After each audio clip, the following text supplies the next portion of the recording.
Assalamualaikum warahmatullahi wabarakatuh. Selamat pagi semuanya. Salam sejahtera untuk kita semua. Yang terhormat kepada Ibu Yusnita selaku dosen K3, lalu kepada teman-temanku sekalian. Di sini kami dari kelompok 2 akan mempresentasikan mengenai peninjauan ulang, perencanaan dan kontrak serta pengendalian dokumen. Pertama-tama, saya Dendiasa Putra Kirana akan mewakilkan untuk memperkenalkan anggota kami. Yang pertama ada Ardika Bramasta Wicaksono, lalu ada Armanda Febriadana Dilaksa, lalu ada Arya Wangsa Eka Mahendra, lalu ada Calista Salsabila, serta saya sendiri yang terakhir Dendiasa Putra Kirana. Langsung saja kita masuk ke materinya. Untuk materi yang pertama mengenai peninjauan ulang perencanaan dan kontrak. Di peninjauan ulang perencanaan dan kontrak ini dibagi menjadi 3 poin. Untuk poin yang pertama, peninjauan ulang perancangan atau desain dan kontrak. Lalu poin yang kedua, perencanaan K3. Lalu yang poin yang terakhir, yang ketiga, rencana mutu kontrak atau biasa disingkat dengan RMK. Untuk selanjutnya saya akan menjelaskan dari ketiga poin tersebut. Jadi dari 3 poin ini masing-masing akan ada penjelasannya. Untuk penjelasan pertama mengenai pengendalian perancangan. Di pengendalian perancangan ini ada 4 kategori. Yang pertama, adanya prosedur yang terdokumentasi dalam tahap perancangan atau perancangan ulang. Lalu poin yang kedua, ada verifikasi perancangan dilakukan oleh petugas yang kompeten. Lalu di poin yang ketiga itu ada prosedur dan instruksi kerja disusun selama tahap perancangan. Lalu poin yang keempat yaitu semua perubahan modifikasi perancangan dan berimplikasi terhadap K3 diidentifikasi, didokumentasikan, ditinjau ulang dan disetujui oleh pihak yang berwenang. Oke, untuk materi selanjutnya mengenai peninjauan ulang kontrak. Adanya prosedur yang mampu mengidentifikasi, menilai potensi bahaya K3, lingkungan dan masyarakat pada saat memasok barang dan jasa dalam suatu kontrak. Identifikasi bahaya dan penilaian risiko dilakukan pada tahap tinjauan ulang kontrak yang dilakukan oleh personil yang kompeten. Kontrak ditinjau ulang untuk menjamin memasok dapat memenuhi persyaratan K3. Catatan tinjauan ulang kontrak dipelihara dan didokumentasikan.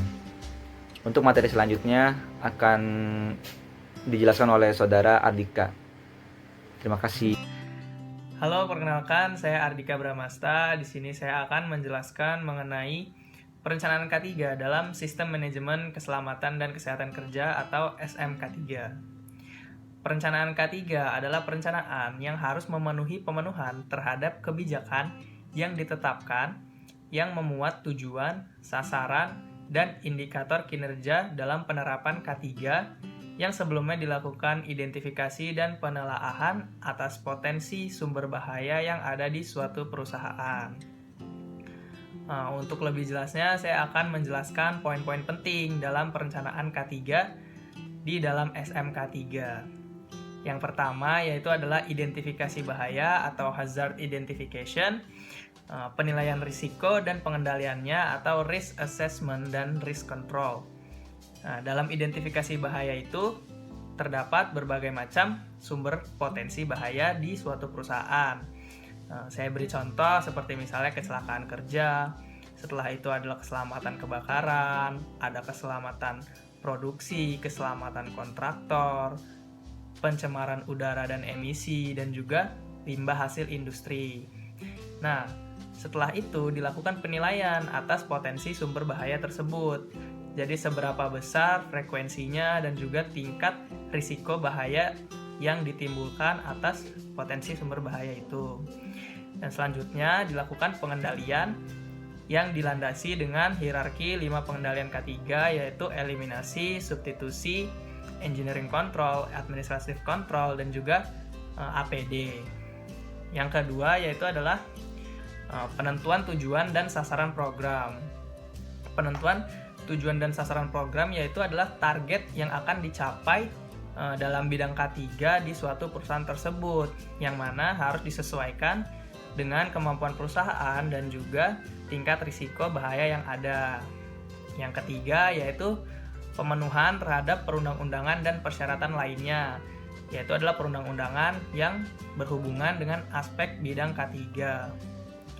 Yang keempat yaitu membuat, menerapkan, dan memelihara prosedur dan kebijakan. Jadi setelah perundangan K3 itu dipenuhi, diterapkan, dan dipelihara agar kebijakan tersebut selalu dipatuhi. Yang kelima yaitu membuat program kerja secara umum dan program kerja secara khusus. Yang keenam yaitu adalah penerapan dan operasional atau implementation and operation, yaitu dalam perencanaan K3 dijelaskan juga bagaimana penerapan upaya dari K3 tersebut dan juga operasionalnya bagaimana. Dan yang ketujuh adalah membuat indikator kinerja sebagai dasar penilaian kinerja K3, yaitu di dalam perencanaan K3 juga dijelaskan bagaimana indikator pencapaian dari K3 di suatu perusahaan tersebut dan juga penilaian kinerja K3 atau dengan kata lain feedback dari perencanaan K3 yang dibuat tersebut. Mungkin cukup sekian penjelasan mengenai perencanaan K3 yang saya jelaskan. Terima kasih. Oke, di sini saya akan menyebutkan isi rencana mutu kontrak atau RMK sesuai dengan lampiran 3 Permen PU nomor 4 /PRT/M/2009 tentang sistem manajemen mutu Departemen Pekerjaan Umum. Yang pertama, informasi kegiatan. Yang kedua, sasaran mutu. Yang ketiga, struktur organisasi. Yang keempat, struktur organisasi penyedia barang atau jasa. Yang kelima, tugas, tanggung jawab, dan wewenang. Yang keenam, bagan alir pelaksanaan kegiatan. Yang ketujuh, jadwal pelaksanaan kegiatan. Yang ke-8, jadwal peralatan. Yang ke-9, jadwal material. Yang ke-10, jadwal personil. Yang ke-11, jadwal arus kas. Yang ke-12, rencana terhadap metode verifikasi, validasi, monitoring, evaluasi inspeksi, dan pengujian.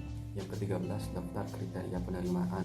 Yang ke-14, daftar induk dokumen. Yang ke-15, terakhir, daftar induk rekaman. Sekian, terima kasih. Oke, setelah ini saya akan menjabarkan arti dari poin-poin tersebut.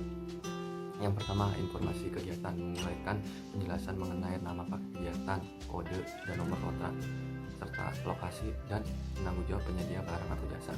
Dan yang kedua, sasaran mutu, menguraikan pencapaian target mutu yang terukur sesuai dengan KAK atau PKS. Yang ketiga adalah struktur organisasi. Ini menjelaskan pengawasan pelaksanaan pekerja dari pihak organisasi unit. Dan keempat, struktur organisasi penyedia barang atau jasa. Ini berisi bagian struktur organisasi penanggung jawab pelaksanaan pekerja kontrak. Dan yang kelima, tugas, tanggung jawab, dan wewenang. Berisi uraian tentang tugas, tanggung jawab, wewenang masing-masing setiap kedudukannya. Yang keenam, bagian alir pelaksanaan kegiatan, menguraikan urutan proses kegiatan dari tahap persiapan awal sampai dengan tahap penyerahan akhir kegiatan. Yang ketujuh adalah jadwal pelaksanaan kegiatan. Ini menguraikan tahapan pelaksanaan sesuai dengan perencanaan waktu, termasuk perencanaan bobot pekerja. Yang ke-8, jadwal peralatan. Ini menguraikan perencanaan penggunaan peralatan yang diperlukan dalam setiap tahapan kegiatan. Yang ke-9 ini jadwal material, menguraikan perencanaan penggunaan bahan atau material sejenisnya yang diperlukan dalam setiap tahapan kegiatan. Ke-10, jadwal personil. Ini menguraikan perencanaan personil, tenaga ahli, dan staf pendukung dalam setiap kegiatan sesuai dengan kompetensi yang dipersyaratkan. 11, yaitu jadwal arus kas. Jadwal menguraikan perencanaan, penerimaan, dan pengeluaran kas keuangan sesuai dengan nilai kontrak. Dan yang ke-12, jadwal rencana terhadap metode ini verifikasi dan pengujian. Ini diperlukan beserta kriteria penerimanya.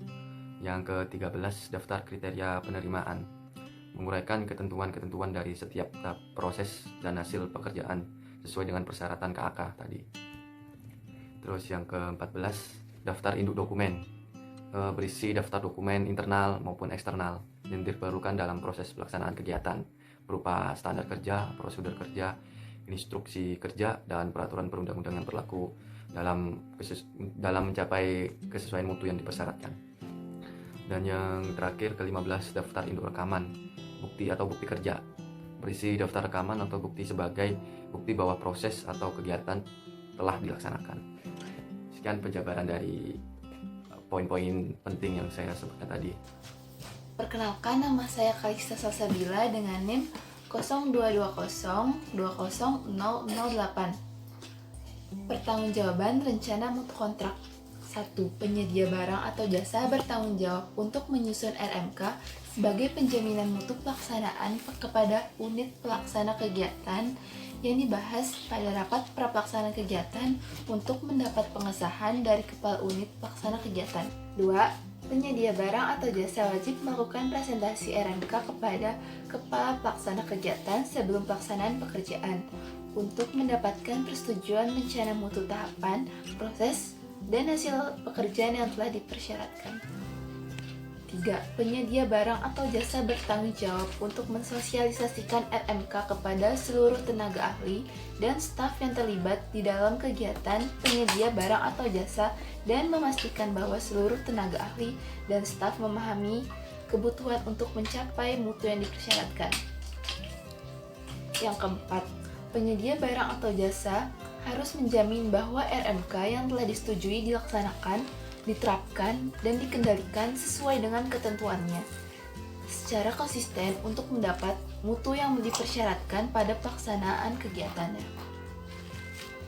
Kelima, apabila di dalam masa pelaksanaan kontrak terjadi perubahan atau pekerjaan tambah kurang, maka RMK harus dimutakhirkan dan disesuaikan kembali dengan perubahan tersebut dan dilakukan persetujuan ulang. 6. Pemutakhiran program mutu harus menunjukkan perkembangan kemajuan setiap pekerjaan dan dampaknya terhadap penjadwalan sisa pekerjaan termasuk perubahan terhadap urutan pekerjaan. Pemutakhiran program mutu harus mendapatkan persetujuan PPK. Yang ketujuh, persetujuan PPK terhadap program mutu tidak mengubah kewajiban kontraktual penyedia. Baik, saya Arya Wangsaika Mahendra. Di sini saya akan menjelaskan tentang pengendalian dokumen. Nah, pengelolaan dokumen harus memiliki dan memenuhi ketentuan sebagai berikut. Yang pertama, dokumen yang diperlukan oleh sistem manajemen keselamatan dan kesehatan kerja. Yang kedua, penyedia jasa harus membuat, menerapkan, dan memelihara prosedur untuk menyetujui, mengkaji ulang, menyimpan, dan memastikan versi terbaru dari dokumen yang dipakai. Yang berikutnya yaitu pengendalian dokumen sistem manajemen K3. Nah, setiap dokumen pada sistem manajemen K3 harus dikendalikan dan dimonitor agar jangan sampai satu bagian yang membutuhkan dokumen prosedur atau instruksi kerja dan lain-lain tidak terdistribusi dengan baik. Nah, oleh karena itu, pengendalian dokumen ini mulai dari penomoran dokumen, pengesahan dokumen, distribusi, dan pemusnahannya, semua itu akan diatur dalam prosedur pengendalian dokumen K3. Nah, di sini yang pertama saya akan menjelaskan tentang penomoran dokumen. Nah, penomoran dokumen ini bisa menggunakan kode tertentu yang ditentukan oleh perusahaan. Misalnya dapat menggunakan kode departemen dan nomor urut. Bisa juga dengan menggunakan nomor sesuai klausal SMK3 untuk memudahkan pada saat audit internal maupun eksternal. Berikutnya adalah pengesahan dokumen. Nah, pengesahan dokumen dengan penandatanganan prosedur atau instruksi kerja yang sudah disepakati. Nah, penandatanganan ini dilakukan oleh pihak-pihak yang sudah ditentukan yang terdapat pada prosedur pengendalian dokumen. Nah, berikutnya yaitu distribusi dokumen. Nah, distribusi dokumen ini menggunakan daftar distribusi atau bukti distribusi dokumen sebagai bukti bahwa dokumen tersebut telah didistribusikan ke bagian yang berhak menerimanya. Berikutnya adalah penarikan dan pemusnahan dokumen. Penarikan dilakukan untuk dokumen yang sudah direvisi atau kadaluarsa agar tidak terjadi kesalahan pemakaian prosedur. Nah, setelah ditarik, dokumen bisa dimusnahkan dengan berita acara pemusnahan dokumen. Sekian penjelasan dari kelompok kami. Mohon maaf bila ada salah kata. Wassalamualaikum warahmatullahi wabarakatuh.